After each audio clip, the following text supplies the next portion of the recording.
eu conclamo a todos os deputados e deputadas que têm compromisso com o país, que têm compromissos com além desta geração, com as gerações futuras, para que possamos criar as condições para dar educação para os nossos filhos, para os brasileiros do norte, do sul, do leste, do centro-oeste, do nordeste, esses brasileiros que muitos deles vivem à margem da sociedade e que ainda não conseguiram, apesar de termos um Plano Nacional de Educação que foi votado em 2009 e valeu 99, que valeu em 2001 para 2010, nenhuma dessas metas foram atingidas.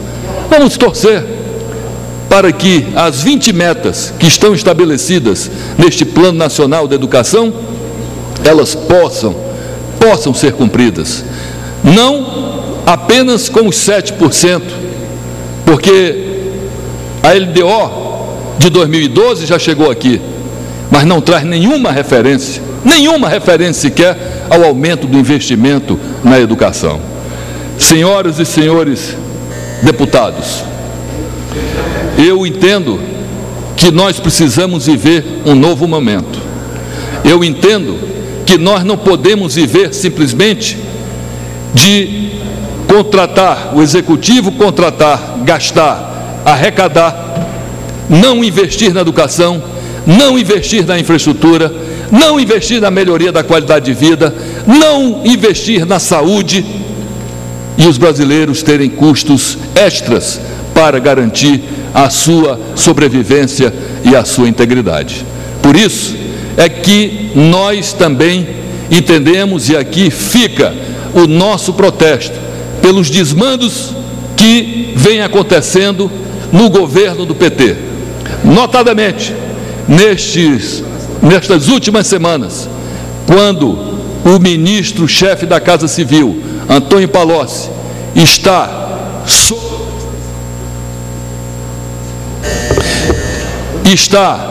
sob os holofotes, com um enriquecimento que é muito mais do que 20 vezes apurado do seu patrimônio e que precisa ser apurado. Essa casa precisa concordar em que o ministro venha a essa casa dar explicações. O Ministério Público precisa agir. Nós queremos explicações. Nós queremos saber como é que se ganha tanto dinheiro em tão pouco tempo. Senhor presidente, senhoras e senhores deputados, é chegado o momento de dar um basta. Queremos transparência. Chega dos escândalos. E eu poderia listar quantos escândalos aqui estão ou aconteceram e estão acontecendo na era PT no governo e na era Lula. Seria cansativo, mas ficará aqui, e eu já concluo, ficará aqui esses escândalos listados e lembrados, para que nós tenhamos aqui a consciência de que eles não deverão acontecer. E acontecendo, devemos investigar. E investigando, devemos punir aqueles que o praticam. Muito obrigado, Vossa Excelência. Senhor presidente, antes do próximo orador, só para deixar como lido um pronunciamento meu sobre a PEC 300. Obrigado, senhor presidente. Senhor presidente, eu pedi a Vossa Excelência, nesse grande expediente, aceitasse como lido o pronunciamento de que me reporto a eleição da nova diretoria do Sindicato das Empresas de Rádio e Televisão do Ceará, que terá à sua frente o jornalista Edilmar Noronha. Muito grato a Vossa Excelência. Dando sequência ao grande expediente, concedo a palavra ao deputado Aguinaldo Ribeiro, do PP da Paraíba, por 25 minutos.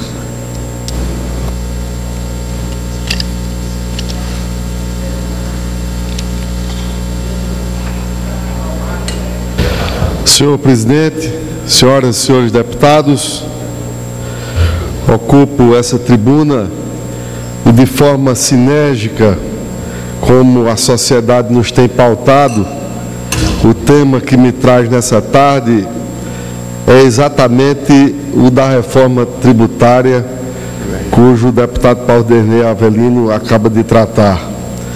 Mas pela sua relevância, pelo clamor da sociedade brasileira, por vivermos, sobretudo, um momento em que ainda convivemos com um sistema tributário de regime de inflação.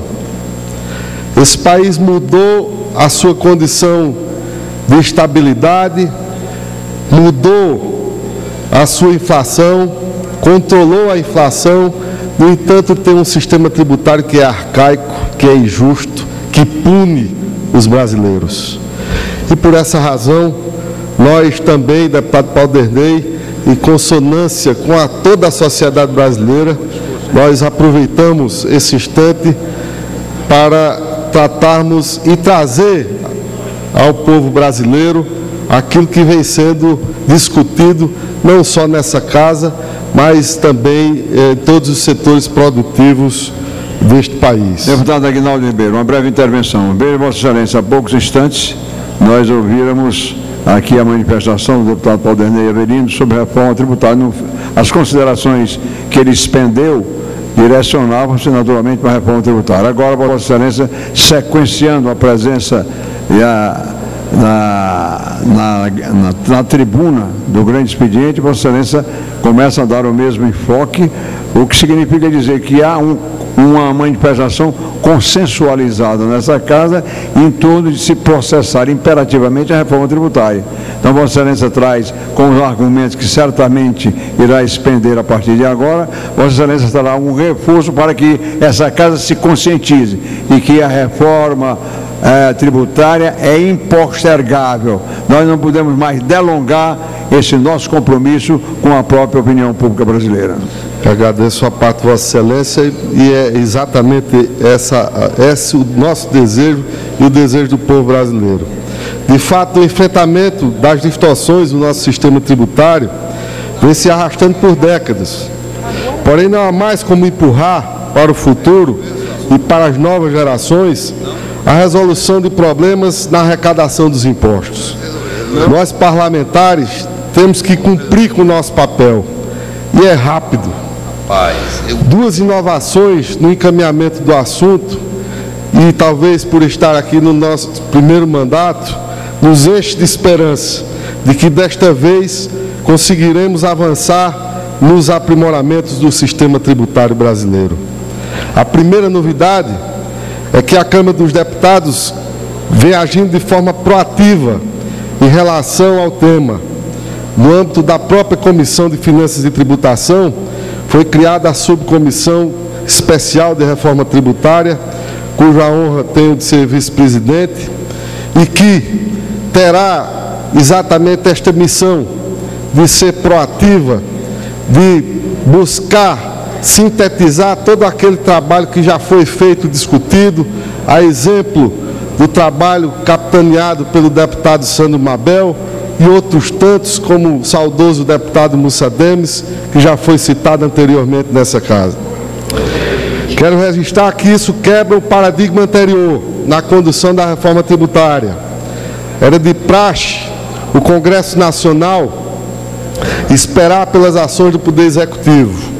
Somente depois de talvez uma pomposa cerimônia era que se recebia o material e se fazia a análise do pacote, constituindo-se uma comissão especial para se debruçar sobre a proposta do governo, jogando para escanteio, inclusive a comissão temática que trata do assunto, a própria Comissão de Finanças e Tributação.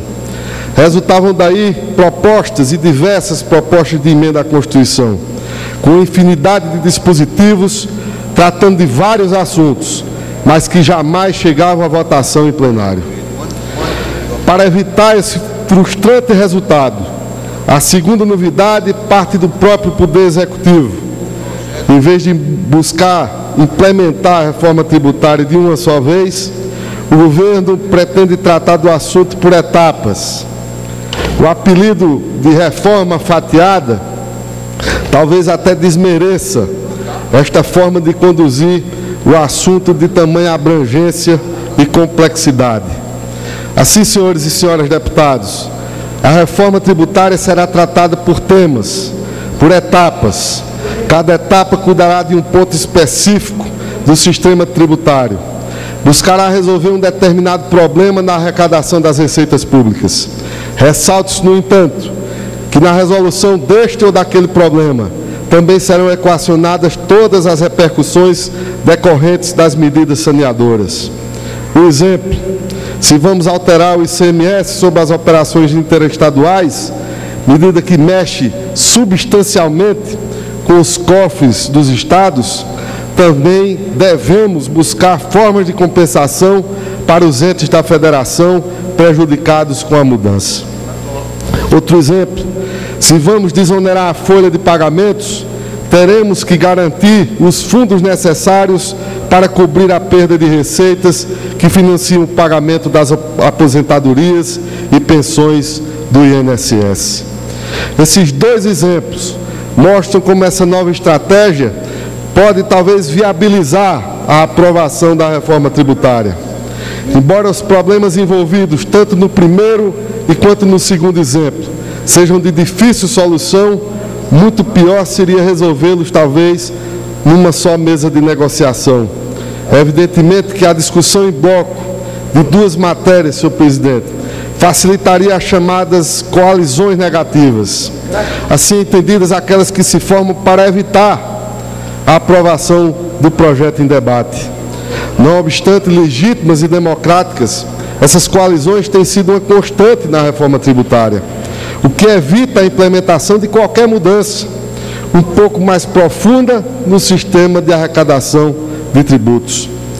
É assim que me dirijo às senhoras e senhores do plenário, com uma boa dose de otimismo, fazer um breve balanço das discussões que ocorreram no âmbito da Subcomissão Especial da Reforma Tributária, onde acabamos de encerrar o primeiro ciclo de conferências. O ciclo contou com a presença de membros do governo federal, estaduais e da sociedade civil. Participaram dos debates os setores empresariais, da indústria, do comércio, dos serviços, das micro e pequenas empresas, bem como das entidades sindicais, dos trabalhadores e estudiosos do assunto. 4 problemas foram os mais discutidos, e são estes: a chamada guerra fiscal, que me parece já há um consenso sobre este tema, que tem sido predatória e que envolve também o ICMS sobre produtos importados. A tributação pesada sobre a folha de pagamentos, a defasagem dos valores fixados para o enquadramento da empresa no Simples Nacional e do pequeno empresário como microempreendedor individual, a devolução lenta dos créditos de PIS e COFINS relativos à exportação e aos investimentos. Primeiro, peço licença para uma breve digressão sobre a guerra fiscal do ICMS. Embora inequivocamente inconstitucional, ela pode ser encarada como uma tentativa desesperada dos estados menos favorecidos para atrair empreendimentos para suas fronteiras. Afinal, por muito tempo, o governo central negligenciou a questão do desenvolvimento regional. Isso, de fato, foi um instrumento que foi usado e que os estados se valeram para que pudesse cobrir a falta de políticas que coibissem e que diminuíssem as desigualdades regionais.